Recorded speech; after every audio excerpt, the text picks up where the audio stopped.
preferences and beliefs. As a correspondent, you will be an essential element in the Edge broadcast search for truth. Just click "We are looking for Edge correspondents" just under the main media player on the Edge's homepage at www.theedgeam.com.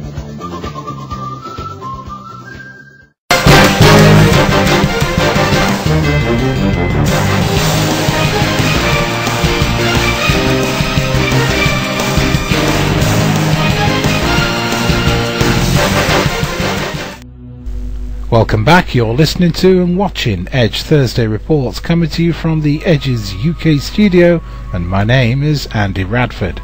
If you've missed any part of this show, don't worry, because it will stream again directly after the closing credits.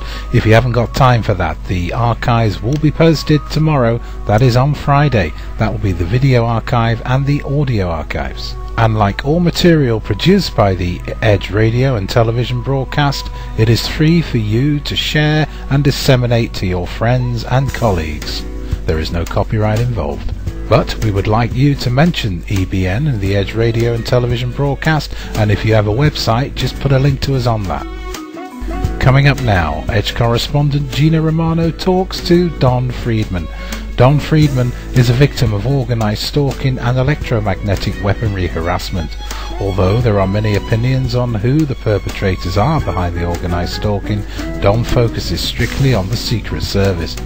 Don is currently representing himself in a case filed in the federal court in Napa County, California.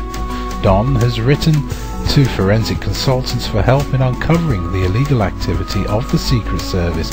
He is an inspiration and undying hope to targets all over the world. He remains persistent in his pursuits to uncover this crime despite the numerous physical assaults, false arrests and ongoing harassment. Here is Edge correspondent Gina Romano talking to Don Friedman. Hi, this is Gina Romano, Edge correspondent. Today I'm here with Don Friedman from California. Don is an organized stalking victim, and he actually has his case in federal court. And this is very exciting because a lot of organized stalking victims haven't been able to get this far or are working to get this far. So Don Friedman is here tonight, and he's going to begin by telling us about his case and his story. Welcome, Don. Thanks, Gina. My story is probably a lot like many others, but I think that I've gotten a little bit further in identifying exactly who's responsible than many of the other victims. It has to do with the fact that the federal agency involved likes to not be identified. They like to stay in the shadows and not be specifically identified as the source of the abuse.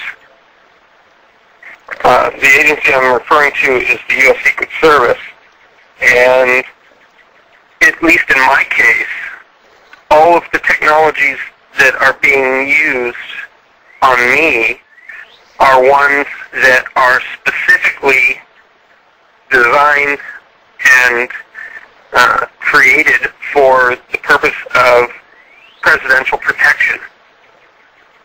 And they are technologies that the Secret Service has tried very, very hard not to be disclosed to the public, because on one side you've got their legitimate purpose, which is protecting the protectees, the president, the vice president, their families, and so forth.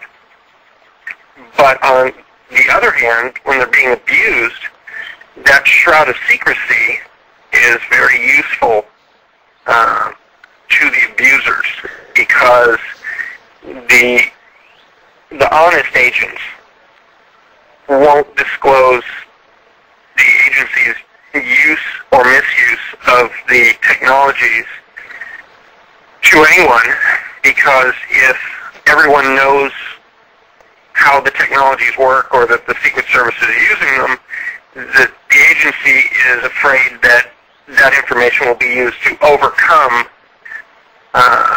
those technological advances, and they might be somehow exploited to hurt one of the protectees. Well, why you? Why you? And when did it start? Tell us all about when it began for you and why you think you were chosen. Okay. It began for me in the 1960s.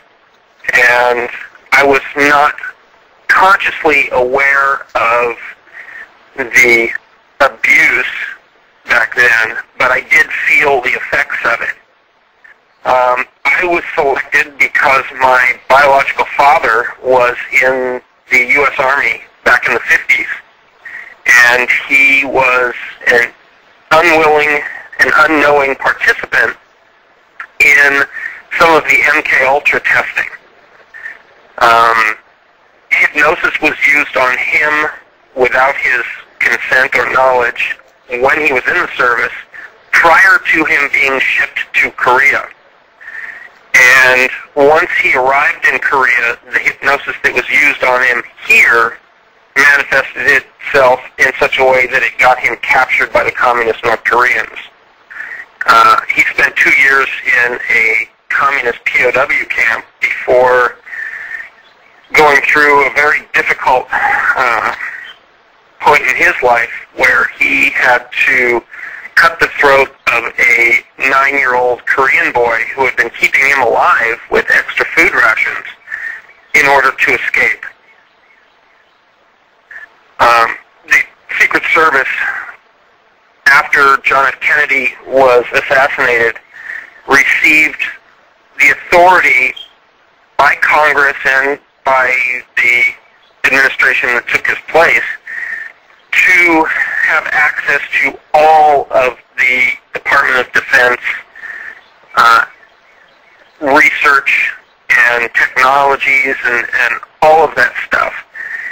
And at that point in time, the Secret Service was concerned that hypnosis could be used to force someone that the president meets with to attack the president unconsciously without intending to do so.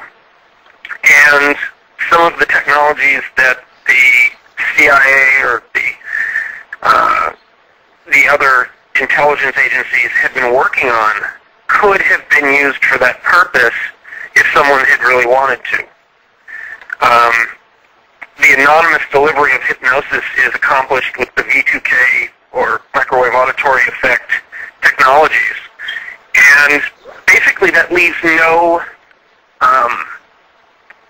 evidence for them to follow if something like an attack occurred, and it really scares the bejesus out of them.